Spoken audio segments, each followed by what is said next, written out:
Hello friends, my name is Surabhi and I am back with another video. आज मैंने last video में कहा था कि हमने प्लांट टिश्यू कर लिया है, now we are with animal tissue. सबसे पहले हमने बायो में किया सेल, सेल के बाद हमने किया क्या, प्लांट टिश्यू। प्लांट टिश्यू के बाद फाइनली अब हम एनिमल टिश्यू पे भी करने वाले हैं एक वीडियो। एज आपने कहा था कि मैम ये कुछ टॉपिक्स हैं जिनमें सबसे ज्यादा प्रॉब्लम होती है, तो इसलिए मैं यही टॉपिक्स लेकर के आई हूँ आपके लिए कि सिर्फ थोड़े से कुछ वर्ड्स होते हैं जो कॉम्प्लिकेटेड होते हैं, बट हाँ एक बार हम उन वर्ड्स को समझ लें तो फिर सब कुछ ईजी है। ठीक है, तो मैं आपको अच्छे से एक बार समझा देती हूँ कि क्या है और फिर मैं आपको बता देती हूँ कि इंपॉर्टेंट चीजें क्या है। हमारा सेल हो चुका है, हमारा प्लांट टिश्यू हो चुका है and now we are with animal tissue. हमने प्लांट टिश्यू में क्या किया था, एक बार थोड़ा सा रिकॉल कर लेते हैं। ठीक है, शुरू से ही रिकॉल कर लेते हैं। एक्चुअली हमने सेल में क्या किया, हमने प्लांट टिश्यू में क्या किया, पहले रिकॉल कर लेते हैं, फिर एक बार एनिमल टिश्यू में क्या करने वाले हैं वो डिस्कस करेंगे और फिर then we'll dive into the topic. तो हमने सेल में क्या किया, हमने सेल में सबसे पहले देखा कि सेल को डेड सेल को किसने देखा था, सबसे पहले रॉबर्ट हुक। फिर उसके बाद लिविंग सेल को सबसे पहले किसने देखा था, वो देखा था वेन हुक ने। फिर उसके बाद सेल थ्योरी किसने दी थी, सेल थ्योरी किसने दी थी ये आप सभी कमेंट करेंगे। सेल थ्योरी किसने दी थी ये आप सभी कमेंट करेंगे। अभी कीजिए, वीडियो को पॉज कीजिए या तो जितने मैं बोल रही हूँ उतने में तुरंत सेल थ्योरी किसने दी थी फटाफट कमेंट डाउन कीजिए। ठीक है, अब इसके बाद हमने देखा कि दो तरीके के सेल होते हैं, एक यूकैरियोटिक और एक प्रोकैरियोटिक। जो प्रोकैरियोटिक सेल होते हैं उसमें क्या नहीं होता, उसमें न्यूक्लियस नहीं होता, उसमें मेम्ब्रेन बॉन्ड ऑर्गेन्स नहीं होते हैं। फिर उसके बाद हमने देखा क्या, उसके बाद हमने देखा कि हमारा यूकैरियोटिक सेल क्या है।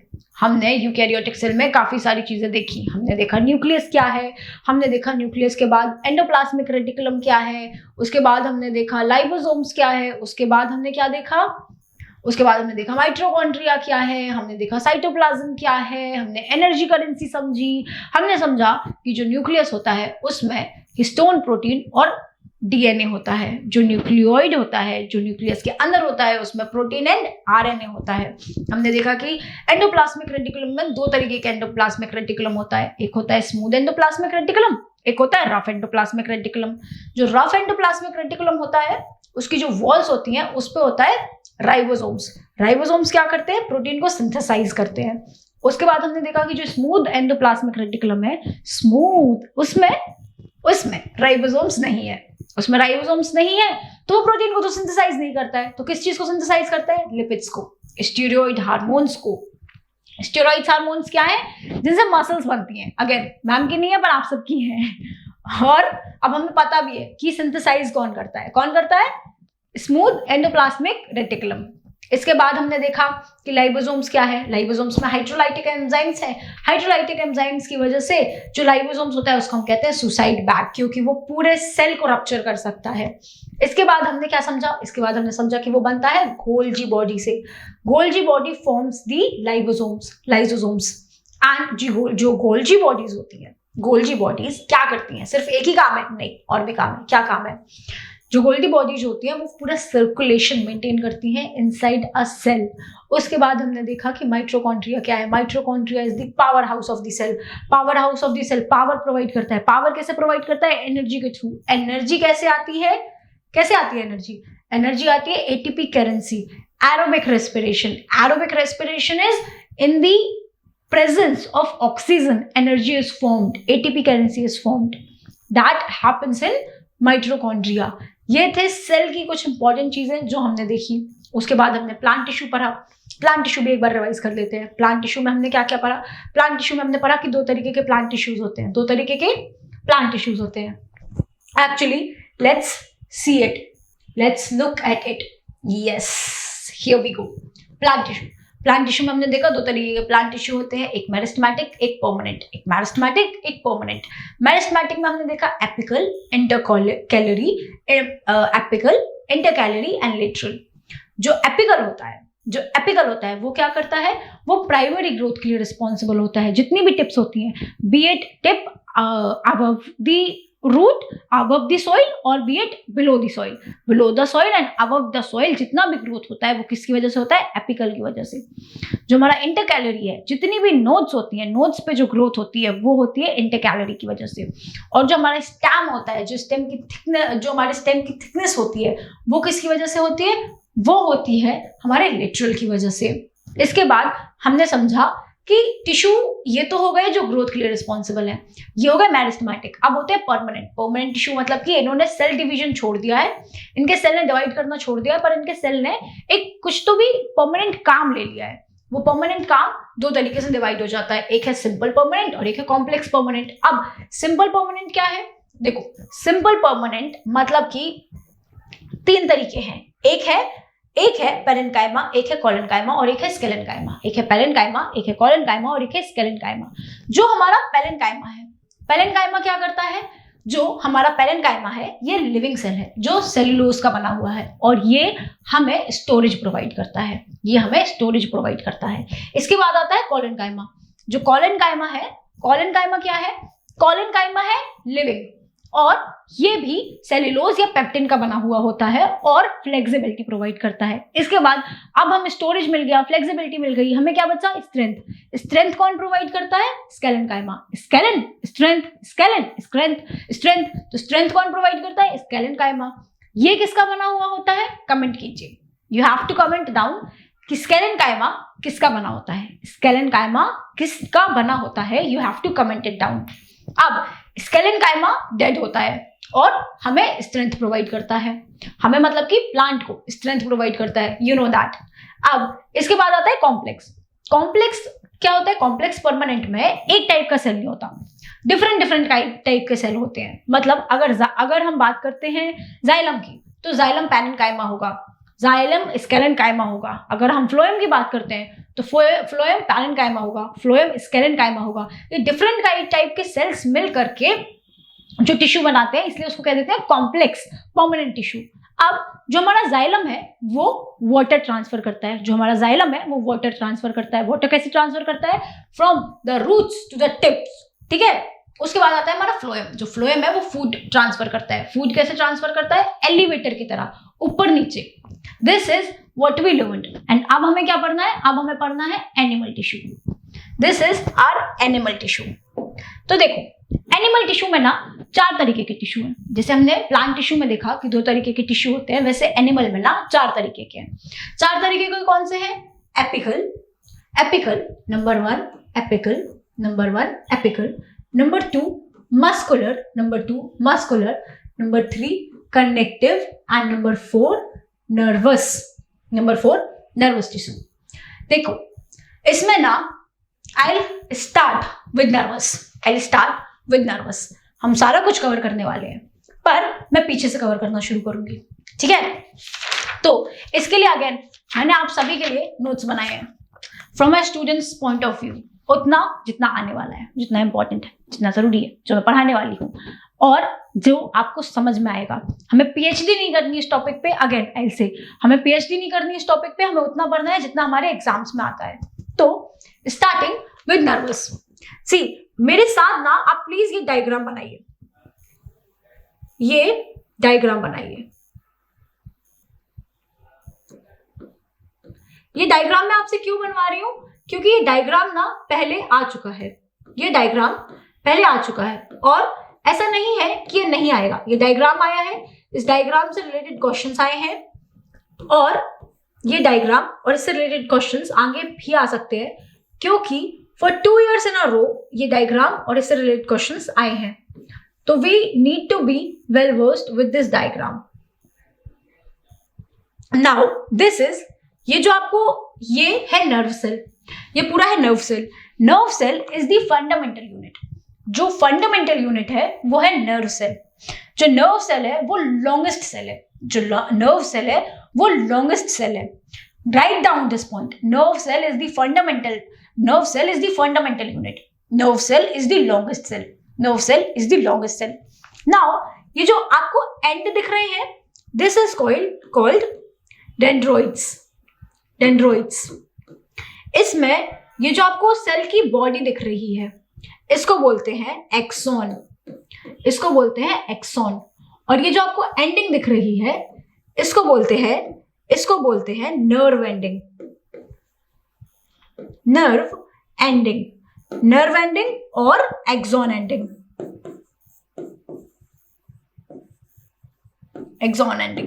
अब ये एग्जैक्ट डायग्राम बना हुआ आ सकता है और आपसे पूछा जा सकता है कि ये जो टिप्स होती है इसको क्या बोलते हैं? इसको बोलते हैं डेंड्रॉइड्स। जो बॉडी होती है उसको कहते हैं एक्सॉन। और ये जो आपको एंड में ये जो आपको लाइंस और नोट्स निकले हुए दिख रहे हैं इसको बोलते हैं नर्व एंडिंग और axon ending. Thereafter this is your nervous tissue.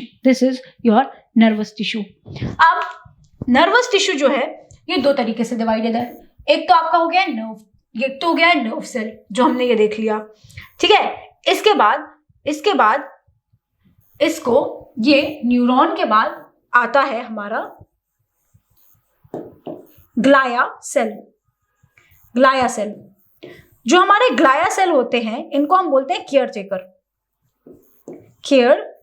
Taker. जो हमारे ग्लाया सेल होते हैं इनको हम कहते हैं केयर टेकर। क्यों कहते हैं? क्योंकि ये प्रोवाइड करते हैं protein. These provides the protein and nutritions to brain. जो ग्लाया सेल होते हैं वो प्रोटीन एंड न्यूट्रिशंस प्रोवाइड करते हैं ब्रेन को, इसीलिए हम इनको कहते हैं caretaker. This is our nervous tissue. इसके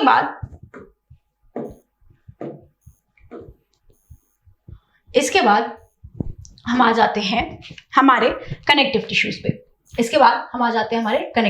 पे। सी कनेक्टिव टिश्यू में सबसे पहले आ जाता है कनेक्टिव टिश्यू प्रॉपर, फिर है सपोर्टिव कनेक्टिव टिश्यू, फिर है fluid connective tissue proper, supportive connective tissue, fluid connective tissue. अब देखिए जो हमारे कनेक्टिव टिश्यू प्रॉपर में होता है एरियोलर। जो एरियोलर टिश्यूज होते हैं ये हमारे स्किन को कवर करते हैं, स्किन कवरिंग। जो हमारे एरियोलर टिश्यूज होते हैं वो स्किन को कवरिंग प्रोवाइड करते हैं। जो हमारे एरियोलर टिश्यूज होते हैं, ये जो हमारी स्किन है, ये जो पूरी स्किन की कवरिंग है ये एरियोलर टिश्यूज की वजह से है। जो हमारी स्किन की कवरिंग है ये एरियोलर टिश्यूज की वजह से है। एडिपोज टिश्यू क्या करते हैं? एडिपोज टिश्यूज फैट को स्टोर करते हैं। एडिपोज टिश्यूज जो होते हैं वो करते हैं स्टोर्स फैट। जो हमारे एडिपोज टिश्यूज होते हैं वो फैट को स्टोर करते हैं। जितने भी लोगों की बॉडी में फैट है, जितना भी फैट हमारे अंदर डिपॉजिट होता है, ये जितना भी फैट डिपॉजिट है वो फैट डिपॉजिट किस में होता है? वो होता है एडिपोज में। जो कैमल होता है, कैमल का जो हम्प होता है, ये बहुत बार पूछा जा चुका क्वेश्चन है कि जो कैमल का हम्प होता है, कैमल के जो हम्प में टिश्यूज होते हैं वो कौन से होते हैं? तो वो होते हैं एडिपोज। क्यों? क्योंकि वो फैट स्टोर करते हैं। समझ में आया? देन इसके बाद आता है हमारा सपोर्टिव कनेक्टिव टिश्यू में आता है कार्टिलेज एंड बोन्स। अब क्या पूछा जा चुका है और क्या पूछा जाता है एग्जाम में कि जो कार्टिलेज होता है वो किसका बना होता है? I am writing it over here. जो हमारा कार्टिलेज होता है, कार्टिलेज बना हुआ होता है प्रोटीन्स प्लस शुगर का।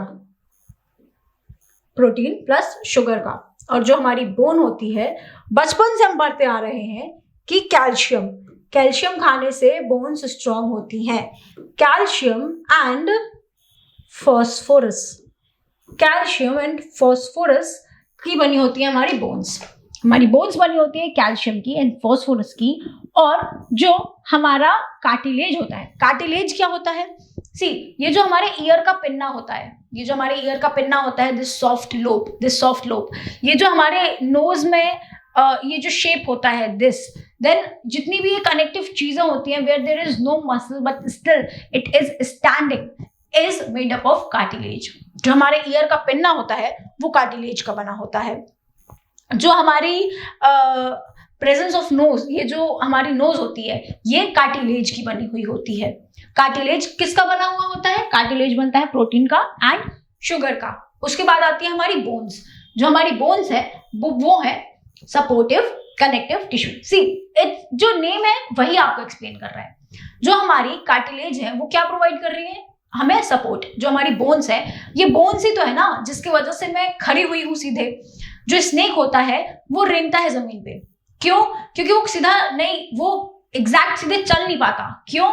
Cause of his bone structure. ठीक है, तो जो हमारी बोन्स होती हैं और जो हमारे कार्टिलेज होते हैं वो हमें क्या प्रोवाइड करते हैं? सपोर्ट। इसीलिए उनको क्या कह देते हैं? Supportive connective tissue.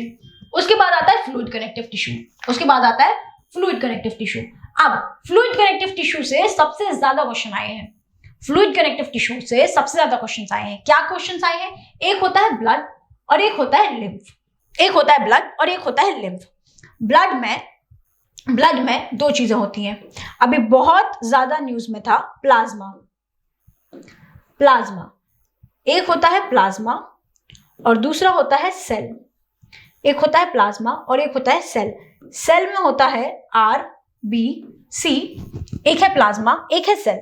सेल में क्या है? RBC, WBC and platelets. अब देखिए, जो प्लाज्मा है, प्लाज्मा में होता है 90% वाटर। प्लाज्मा में होता है 90% वाटर। प्लाज्मा में होता है 90% वाटर। और जो सेल होते हैं वो होते हैं RBC, WBC एंड प्लेटिलेट्स। जो RBC होता है वो हीमोग्लोबिन कैरी करता है। जो RBC होता है वो हीमोग्लोबिन कैरी करता है। जो WBC होता है वो हमें इम्यूनिटी प्रोवाइड करता है। जो WBC होता है, व्हाइट ब्लड सेल होता है, वो हमें इम्यूनिटी प्रोवाइड करता है। और जो प्लेटिलेट्स होते हैं वो हमारे ब्लड की क्लॉटिंग में हेल्प करते हैं। सीधे क्वेश्चंस आते हैं, सीधे क्वेश्चंस। प्लेटिलेट्स किस चीज में हेल्प करता है? प्लेटिलेट हेल्प करता है ब्लड की क्लॉटिंग में। ब्लड की क्लॉटिंग के बाद WBC का क्या काम होता है? WBC का काम होता है हमें इम्यूनिटी प्रोवाइड करना, डिसीजेस से फाइट करना। अगर कोई अननोन बैक्टीरिया, वायरस, जर्म हमारे बॉडी में घुस जाता है तो उसको खत्म करना किसका काम होता है? जो फाइटर क्लेन है, जो वॉरियर है हमारे ब्लड में, वो कौन है? WBC। तो WBC क्या प्रोवाइड करता है हमको? इम्यूनिटी प्रोवाइड करता है। फिर आता है कि हीमोग्लोबिन कौन कैरी करता है? हीमोग्लोबिन कैरी करता है RBC। हीमोग्लोबिन है जो ऑक्सीजन को कैरी करता है। हीमोग्लोबिन है जो ऑक्सीजन को कैरी करता है और कार्बन डाइऑक्साइड को भी कैरी करता है। ऑक्सीजन को लेकर के जाता है और सेल में देता है, सेल से CO2 लेकर के जाता है और फिर से लंग्स को देता है। ये किसका काम होता है? ये काम होता है RBC का। RBC कैरी करता है हीमोग्लोबिन को, WBC इम्यूनिटी प्रोवाइड करता है, व्हाइट ब्लड सेल्स हमें इम्यूनिटी प्रोवाइड करते हैं।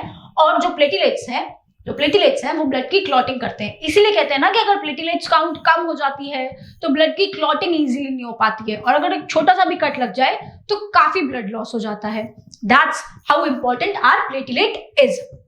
ठीक है, ये तो हो गए हमारे फ्लूइड कनेक्टिव टिश्यूज। ये हो गए हमारे फ्लूइड कनेक्टिव टिश्यूज। अब क्या बचे? अब बचते हैं हमारे muscular tissues.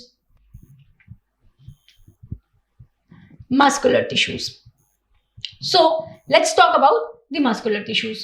So we have completed nervous tissue, we have completed connective tissue. In connective tissues we have seen connective tissue proper, in which we have seen एरियोरल, फिर एडिपोज, फिर उसके बाद फाइब्रस। फिर हमने देखा कि सपोर्टिव कनेक्टिव टिश्यूज क्या हैं। सपोर्टिव कनेक्टिव टिश्यूज मतलब क्या? जो सपोर्ट प्रोवाइड कराते हैं, जिसमें हमने देखा कि कार्टिलेज है एंड देन बोन है। कार्टिलेज किस चीज का बना होता है? हमने ये देखा।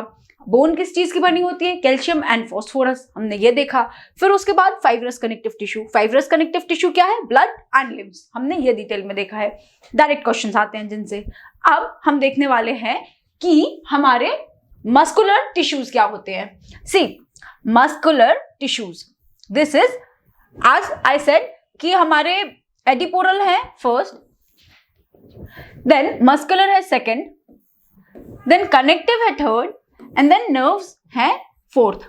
बट आज हमने पीछे से स्टार्ट किया था, तो now moving on to the second, muscular. See muscular में ना 3 टाइप्स पढ़नी है हमें। एक है कार्डियक, एक है स्ट्रेटेड और एक है नॉन स्ट्रेटेड। इसको हम लिख सकते हैं, एक है स्केलेटन और एक है स्मूथ। जो हमारा स्ट्रेटेड है और जो हमारा नॉन स्ट्रेटेड है, तो स्ट्रेटेड को हम लिख सकते हैं स्केलेटन, स्केलेटल मसल्स, एंड जो हमारा स्केलेटल मसल्स है this is non striated muscles. फिर जो हमारा स्ट्रेटेड मसल्स है इसको हम लिख सकते हैं स्मूथ, स्मूथ मसल्स। अब सी, जो हमारा कार्डियक मसल्स है, जो हमारा कार्डियक मसल्स है, कार्डियक मसल्स हार्ट से रिलेटेड है। The muscles which are related to our heart are known as cardiac muscles. फिर उसके बाद जो हमारे स्केलेटल मसल है, स्केलेटल मसल मतलब क्या, हमारी जितनी भी बॉडी है, हमारी बॉडी को जो कवर कर रहा है टिश्यू, उसको हम कहते हैं स्केलेटल। जो हमारे स्केलेटन मतलब क्या, स्केलेटन मतलब हड्डियों का ढांचा ऑब्वियसली, तो जो हड्डियों के ढांचे को कवर करता है उसको हम बोलते हैं स्केलेटल। तो स्केलेटल मसल्स हमारी पूरी बॉडी को कवर करते हैं। अब हमारी बॉडी को कवर किया स्केलेटल मसल ने, फिर जो हमारा हार्ट है, हार्ट को कनेक्ट किया कार्डियक मसल ने। अब जो मसल्स बच गई वो सारी है हमारी स्मूथ मसल्स। स्मूथ मसल्स मतलब जो मेरा स्टमक है, इंटेस्टाइन है, पैंक्रियाज है, एक्सेट्रा एक्सेट्रा, जितने भी ऑर्गन्स हैं, वो सारे जो टिश्यूज हैं वो किससे मिलकर के बने होंगे, स्मूथ मसल से। अब एग्जाम में क्वेश्चंस किस टाइप के आते हैं, क्वेश्चंस आते हैं कि जो हमारी कार्डियक मसल है वो कैसी होती है। सी, ये होता है कार्डियक मसल का structure, draw it with me.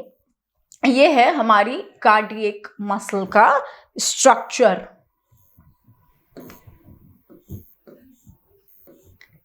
सी, जो हमारी कार्डियक मसल है वो है यूनिन्यूक्लियर, यूनिन्यूक्लियर, सिर्फ एक ही न्यूक्लियस है और वो है ब्रांच्ड।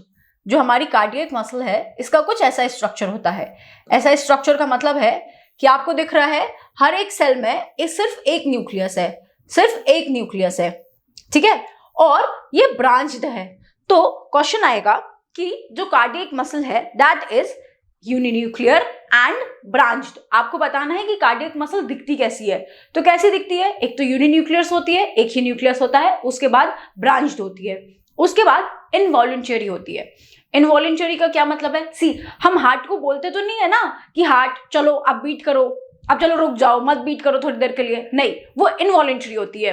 वो जो भी काम करती है वो काम अपनी मर्जी से करती है, दैट इज इनवॉलंटरी। तो हमारी जो कार्डियक मसल होती है वो होती है इनवॉलंटरी, इनवॉलंटरी। इसके बाद ऑटोरिदमिक होती हैं। ऑटोरिदमिक का क्या मतलब होता है, ऑटोरिदमिक मतलब कि एक जो लबडब लबडब की साउंड आती है जब हार्ट बीट करता है, जब हार्ट बीट करता है तो इट्स नॉट धक धक बट इट्स लब डब, लब डब। तो जो वो लबडब लबडब का एक ऑटो रिदमिक सेंस बना हुआ होता है, जो एक साइकिल चलती रहती है, वो कैसे, वो उसका कोई रिदम चेंज नहीं होता। ऐसा नहीं है कि आज लबडब कर रहा है तो एक सेकंड में आज इतनी बार लबडब किया तो कल वो साइकिल चेंज हो जाएगी। हाँ, अगर वो चेंज होगी तो that's a big problem. It does change when you get that oxytocin rush, you know what I am talking about, कि किसी को देख करके दिल की धड़कनें बढ़ जाना, या किसी सिचुएशन में डर के मारे एड्रेनल का रश होना और फिर दिल की धड़कनें बढ़ जाना। तो that those are some exceptions, but apart from that हमारे दिल की धड़कनें जो है वो एक ऑटोरिदमिक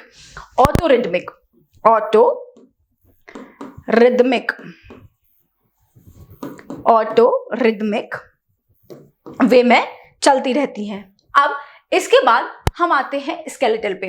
अब फिर से पूछा जाएगा कि स्केलेटल का शेप कैसा होता है, तो draw it with me.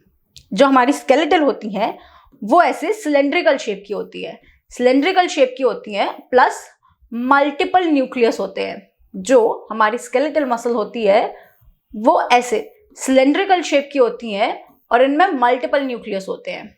C, this is multi nucleus and cylindrical in shape। अब जो हमारी स्केलेटल मसल है वो सिलेंड्रिकल शेप की है और मल्टीपल न्यूक्लियस की है। जो हमारी पूरी बॉडी है वो स्केलेटल मसल की बनी हुई है एंड दीज आर वॉलंटरी। अब ये इनवॉलंटरी नहीं है, ये है वॉलंटरी। वॉलंटरी का और इनवॉलंटरी का क्या मतलब होता है? वॉलंटरी मतलब कि अगर मैं मेरा ब्रेन जब मेरे हाथ को कमांड करेगा तभी मेरा ये हाथ ऐसे मूव करेगा, अगर मेरा ब्रेन मेरे हाथ को कमांड नहीं करेगा तो वो मूव नहीं करेगा। पर इनवॉलंटरी का क्या मतलब है? मेरा ब्रेन चाहे मेरे हार्ट को कमांड करे या ना करे, मेरा हार्ट जो है वो लबडब साउंड प्रोड्यूस करता रहेगा। लबडब साउंड प्रोड्यूस करता रहेगा मतलब कि क्या है? ये है जो मेरे हार्ट की मसल्स हैं, वो है जो कार्डियक मसल्स हैं, वो है इनवॉलंटरी। ठीक है, बार बार मेरे ब्रेन को सिग्नल नहीं देना होता है।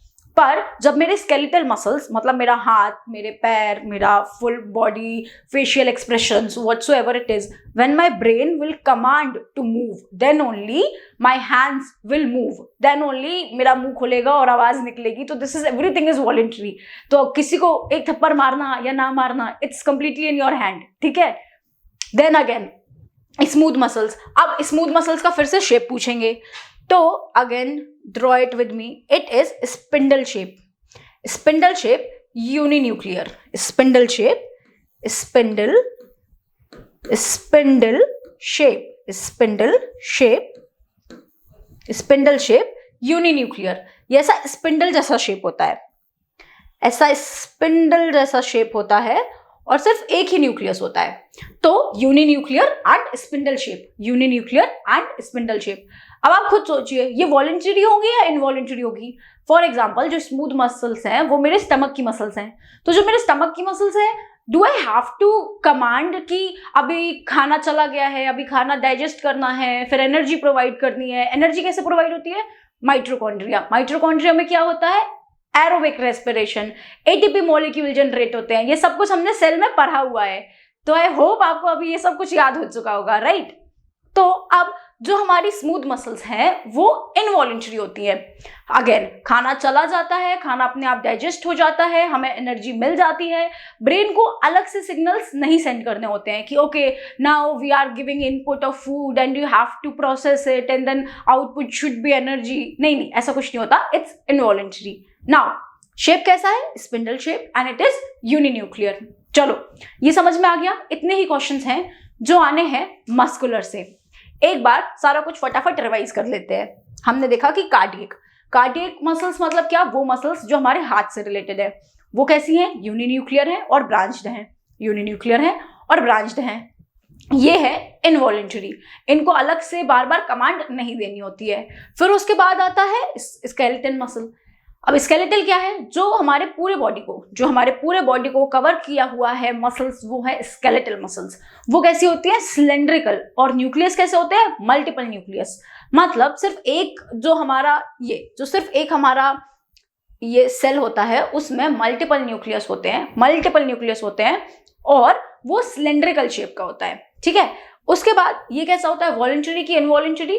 ये होता है वॉलंटरी। हम अपना हाथ उठाएं या ना उठाएं, it is completely up to us. ठीक है, then comes smooth muscle. Smooth muscle कैसी होती है? स्मूथ मसल्स होती हैं स्पिंडल शेप की प्लस यूनिन्यूक्लियर। एंड अगेन जो स्मूथ मसल्स होती हैं वो भी इनवॉलंटरी होती हैं। ठीक है, अब this is all you need to remember in muscular tissue. अब मस्कुलर टिश्यू के बाद हमारा कौन सा टिश्यू है? एपिथेलियल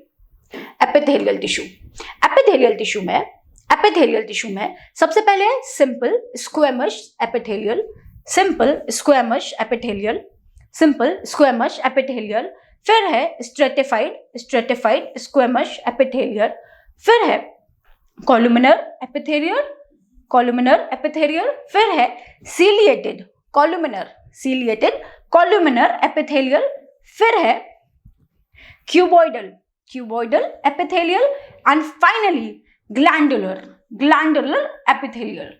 ये 6 के 6 हैं जिनसे सिंपली वन लाइनर क्वेश्चन आएंगे, तो इनको हम एक बार अच्छे से समझ लेते हैं। सी, जो हमारा सिंपल स्क्वेमस एपिथेलियल है, सिंपल देखो, स्क्वेमस एपिथेलियम एक है सिंपल और एक है स्ट्रेटिफाइड। एक है हमारा सिंपल स्क्वेमस एपिथेलियम और एक है stratified squamous epithelium.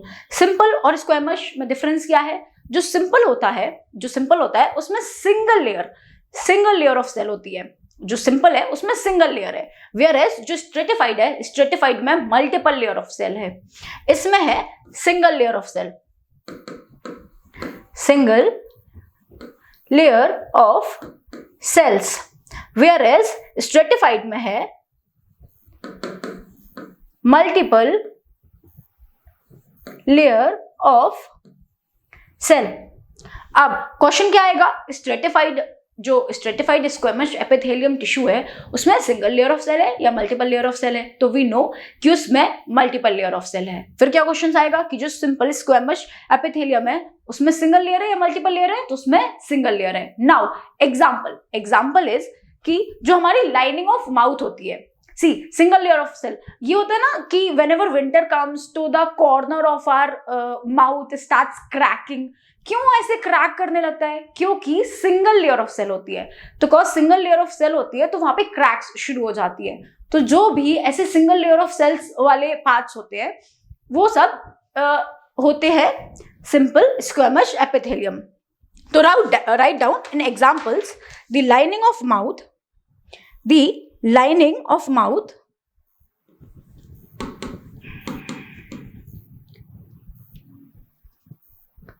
lining of the mouth, then comes lungs। जो हमारी lungs होती हैं उसमें भी सिंगल लेयर होता है। फिर जो हमारी एवियोली होती है, अभी एवियोली क्या होती है ये क्वेश्चन आ चुका है। एवियोली क्या होती है, जहां से CO2 एंड ऑक्सीजन का एक्सचेंज होता है। हमारी लंग्स में सबसे पहले होता है नोस्ट्रिल्स, फिर होता है फेरिंग्स, फिर फेरिंग्स के बाद लेरिंग्स के बाद आगे जाकर के जो लास्ट में एक पार्ट होता है वो होता है एवियोली। जब कोविड वायरस आया था तो क्या सबसे ज्यादा इफेक्ट किस चीज पे हुआ था, एवियोली पे। एवियोली इज द पॉइंट जहां पर CO2 का और ऑक्सीजन का एक्सचेंज होता है। अब जो हमारा एवियोली होता है वो भी सिंगल लेयर ऑफ सेल होती है उसमें। तो again it is an example of simple squamous epithelium. क्योंकि कोविड बहुत ज्यादा हाइट में है और क्योंकि ये सब कुछ हमारे सिलेबस में है बायोलॉजी के, और मैंने आपको क्या बताया था कि जो न्यूज में होता है और जो हमारे सिलेबस में होता है, यूपीएससी की आदत है जो न्यूज में चल रहा होता है वो इस तरीके से क्वेश्चन आते हैं। तो आपको याद होना चाहिए कि जो हमारा एवियोली है, एवियोली is the last point of our lungs, plus जो कार्बन डाइऑक्साइड है और CO2 है उसका एक्सचेंज होता है। कार्बन डाइऑक्साइड और CO2 का एक्सचेंज होता है एवियोली पे। जो एवियोली होता है उसमें कौन सा टिश्यू होते हैं, उसमें सिंपल स्क्वेमस एपिथेलियम टिश्यू होते हैं एवियोली में। ठीक है, now coming to stratified squamous epithelium. Stratified में मैंने आपको पहले ही बताया कि मल्टीपल लेयर ऑफ सेल होगी। इसमें है एक सिंगल लेयर ऑफ सेल, ऐसे सिंगल लेयर ऑफ सेल है, इसमें ऐसे मल्टीपल लेयर ऑफ सेल एक के ऊपर एक ऐसे पाइल अप करके मल्टीपल लेयर ऑफ सेल है हमारी स्क्वेमस में, स्ट्रेटिफाइड स्क्वेमस एपिथेलियम में। अब एग्जांपल्स क्या होंगे, एग्जांपल होंगे लाइनिंग ऑफ ओएसोफेगस, इसमें प्लीज एग्जांपल लिखिए, lining of esophagus, lining of esophagus। And अब ये इसके बाद हम आते हैं कॉलुमिनर पे, कॉलुमिनर एपिथेलियम। अब सी जो कॉलुमिनर एपिथेलियम है, एज द नेम सजेस्ट कि इसका जो शेप होगा वो कॉलम शेप, वो क्यूबॉइडल शेप का होगा। इट इज कॉलुमिनर मतलब कि इसका जो शेप होगा वो ऐसे कॉलम शेप का होगा एपिथेलियम का। It would B single layer tall and cylindrical. It would B single layer, I will write it down over here, single layer जो हमारा कॉलुमिनर एपिथेलियम है ये है सिंगल लेयर के बाद इट इज सिलेंड्रिकल सेल। अब ये जो है ये कहां पे पाया जाता है, तो ये हमें मिलता है गैल ब्लैडर में, गैल ब्लैडर में। ये हो गया है हमारा example. Now coming to the ciliated. Ciliated का क्या मतलब होता है? सीलिएटेड मतलब कि it helps in the movement. Ciliated मतलब कि it helps in the movement. जो सीलिया होती है, see if this is your tissue, then on the surface of tissue there are very minute fiber like structures. तो ये क्या करते हैं, अब सपोज यहाँ पर कुछ तो भी एक ऑब्जेक्ट है, तो these will help in the movement. तो ciliated का क्या मतलब है? ciliated मतलब कि helps in movement. So these are found ciliated columnar epithelium, ciliated columnar epithelium are found in the fallopian tube. These are found in the, wait, I'll write it over here. These are found in the fallopian tube.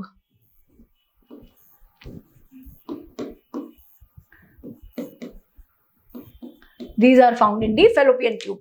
See, fallopian tube में when there is egg and you have to move the egg from one point to another, then these cilias are these small fiber hair-like structures will help in the movement of egg. So cilia क्या करता है? It is a directly asked question कि cilia क्या करता है? Cilia helps in the movement. That's why cilia कहाँ पे होता है? Example fallopian tube. Obviously, अब when you study about the reproduction over there, you will study कि egg is where the egg is produced in the fallopian tube, and after the egg is produced at the fallopian tube, the egg have to move. And how is it moving? It is moving with the help of cilia. Now cilia कहाँ पे होते हैं? cilia होते हैं fallopian tube में. So ciliated columnar epithelium, these tissues help in the movement. Now moving on, cuboidal epithelium. cuboidal epithelium क्या करते हैं? ऑब्वियसली अगर क्यूबॉइडल है तो it would be cube like. इसका स्ट्रक्चर कैसा होगा? स्ट्रक्चर होगा cube like cells. Now these are cube like cells. और ये क्या करते हैं? इसमें होता है माइक्रोबेलाई. माइक्रोबेलाई क्या करता है? माइक्रोबेलाई हेल्प्स इन एब्जॉर्प्शन. सी, हमने देख लिया सीलिया क्या करता है. सीलिया हेल्प्स इन मूवमेंट. अब बेलाई क्या करता है? जो बेलाई होता है वो हेल्प करता है एब्जॉर्प्शन में. तो ये फाउंड होता है किडनी पे. सीलिएटेड कॉल्यूमिनर, ये हमारे एनडीए का पूछा हुआ क्वेश्चन है कि कॉल्यूमिनर एपिथेलियम कहाँ मिलता है? किडनी पे मिलता है. अब जो माइक्रोबेलाई है, ये हमारे सीडीएस का आस्क्ड क्वेश्चन है कि जो माइक्रोबेलाई क्या करता है? माइक्रोबेलाई हेल्प करता है ऑब्जॉर्प्शन में. तो जो हमारा कॉल्यूमिनर एपिथेलियम है, जो हमारा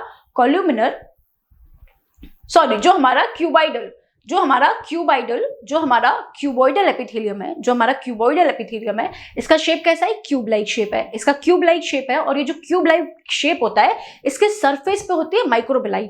और ये जो माइक्रोबेलाई होती है, ये सरफेस एरिया इंक्रीज कर देती है. सरफेस एरिया इंक्रीज हो जाने से क्या होता है कि जो एब्जॉर्प्शन होता है वो इंक्रीज हो जाता है. तो जितना ज्यादा एब्जॉर्प्शन होता है, उतना ज्यादा मिनरल्स और वाइटामिन अंदर जल्दी एब्जॉर्ब होते हैं, सरफेस एरिया इंक्रीज हो जाता है. और ये कहाँ पर मिलता है? किडनी पे मिलता है. देन आता है हमारा ग्लैंडुलर एपिथेलियम. तो जो ग्लैंडुलर फाइनल 6th वन, जो ग्लैंडुलर एपिथेलियम होता है, it helps in the absorption of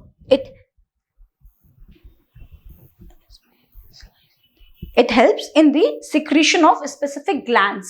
जो हमारे स्पेसिफिक ग्लैंड्स होते हैं, उनसे जो सिक्रीशन होता है, उसका जो ऑब्जॉर्प्शन होता है, उसके लिए हेल्प क्या कराते हैं? हमारे glandular epithelium. Now this is all you need to remember in the topic of animal tissue में 4 तरीके के टिश्यू होते हैं. 4 तरीके के टिश्यू में हमने सबसे पहले देखा क्या? Nervous tissue. फिर हमने क्या देखा? फिर हमने देखा हमारा कनेक्टिव टिश्यू के बाद हमने क्या देखा? मस्कुलर टिश्यू के बाद क्या देखा? Epithelial tissue. और इनकी सब कैटेगरीज में टिश्यू का शेप कैसा होता है, उसका फंक्शन कैसा होता है, ये कुछ इंपॉर्टेंट चीजें हैं जिन पे डायरेक्ट क्वेश्चंस आते हैं. So again, do watch this video twice, and if you have any further doubt then comment it down below. I have asked you few questions, unke answers bhi do comment down below. Keep making notes, and this is all for our lecture today. I'll come back with another topic. जो भी आप बोलते हैं हम उस पर फटाफट एक और वीडियो बनाएंगे. जो भी सब्जेक्ट आप बोलते हैं, जो भी टॉपिक आप बोलते हैं, do comment down below how are you liking these videos, and keep watching these videos. Thank you so much. That's all. Again, do the obvious, like, share, subscribe, and thank you. Stay connected.